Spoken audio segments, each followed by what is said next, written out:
Dear brothers and sisters, நம்ம இன்னைக்கு என்ன பார்க்க போகிறோம் அப்படின்னா, ஆண்டவருடைய அதாவது கடவுளாகிய இயேசு கிறிஸ்து வந்து இரண்டாம் வருகை வந்து நம்மளையெல்லாம் அழைத்து செல்ல இருக்கிறார்கள். அதாவது நல்லவங்களை பரலோகத்திற்கும் கெட்டவர்களை நரகத்திற்கும் தள்ள வர்றது தான் இந்த செகண்ட் கம்மிங், இரண்டாம் வருகை. இந்த இரண்டாம் வருகையின் போது கடவுள் இந்த உலகத்துக்கு வருவதற்கு முன்னாடி சில அறிகுறிகள்லாம் நடக்கும்னு ஆண்டவர் சொல்லியிருக்கிறாரு. அது என்ன அப்படின்னு சொல்லி பார்க்குறப்ப, முதல்ல வந்து பூமி எதிர்ச்சிகள் ஏற்படும், இரண்டாவதாக கொள்ளை நோய்கள் வரும், மூன்றாவதாக போர்கள் அங்கங்கே ஏற்படும், பஞ்சம் வரும் அப்படின்னு சொல்லியிருக்கிறாரு. இப்போ வந்து கொடிய மிருகங்கள்லாம் உள்ள மக்கள் வாழ்கிற இடங்களில் வரும், இந்த மாதிரி நிகழ்ச்சிகள்லாம் நடக்கும் அப்படின்னு சொல்லியிருக்கிறாரு. இப்போ வந்து இந்த மாதிரி விஷயங்கள் வந்து நடந்துகிட்டு இருக்குது, இப்போ பார்க்குறப்ப நடந்துகிட்ருக்குது. இப்போ இந்த போர்கள், ஆண்டவர் சொல்கிறாரு, போர்களும் போருக்குரிய இந்த செய்திகளை நீங்கள் கேள்விப்படுவீர்கள், ஆனால் உள்ளம் கலங்க வேண்டாம், நீங்கள் ஜெபியுங்கள், அப்போது தப்பி பிழைப்பீர்கள் அப்படின்னு சொல்கிறாரு. அப்போ நம்ம வந்து ஜெபம்ன்றது ரொம்ப இம்பார்ட்டண்ட்டு. இப்போ வந்து நம்ம வந்து போர் நடக்குது, எங்கேயோ நடக்குது. அதாவது இப்போ வந்து சமீபமாக இஸ்ரேலுக்கும் காசாவுக்கும் இடையில போர் சுமார் 40 நாட்களுக்கு, கிட்டத்தட்ட 40 நாட்களுக்கு மேலாக நடந்து கொண்டிருக்கிறது. இந்த காசாவில் இருக்கக்கூடிய ஹமாஸ் படையினர் போய் ஃபஸ்ட்டு இஸ்ரேல் நாட்டில் இருக்கக்கூடிய மக்களெல்லாம் தாக்குறாங்க.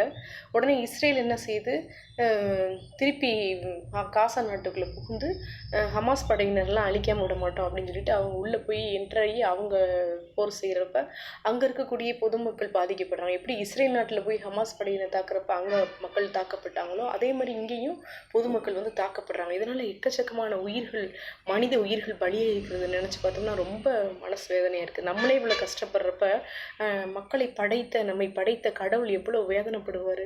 அதனால் நம்ம என்ன செய்யணும் அப்படின்னா, இந்த போர்கள் நடைபெறக்கூடிய நிகழ்ச்சிகளோ இல்லை எந்த ஒரு நாட்டில் வந்து பஞ்சமோ ஏதோ வர்றப்போ நம்ம ஜெபிக்கணும்.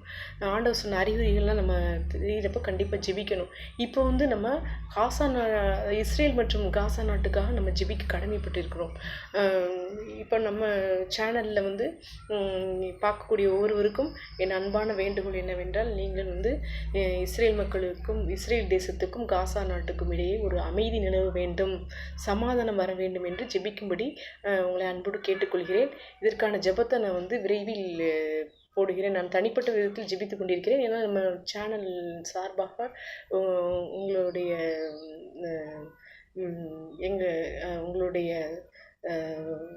அனைவரின் சார்பாக ஒரு ப்ரேயர் போடணும்னு விரும்புகிறேன்.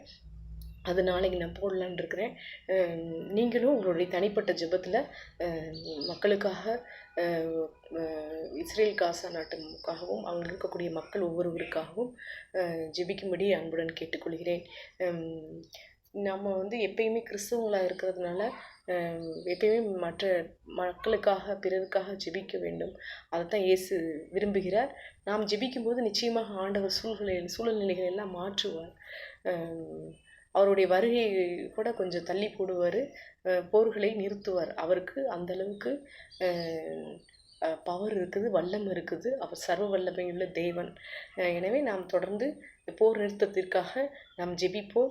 இந்த போரில் இறந்த ஆன்மாக்கள்லாம் பரலோகத்திற்கு போய் ஆண்டவரிடம் இளைப்பாற வேண்டும் என்று ஜெபிப்போம். இந்த போரில் உயிர் இழந்தவர்களுடைய உறவுகளுக்காக ஜெபிப்போம்.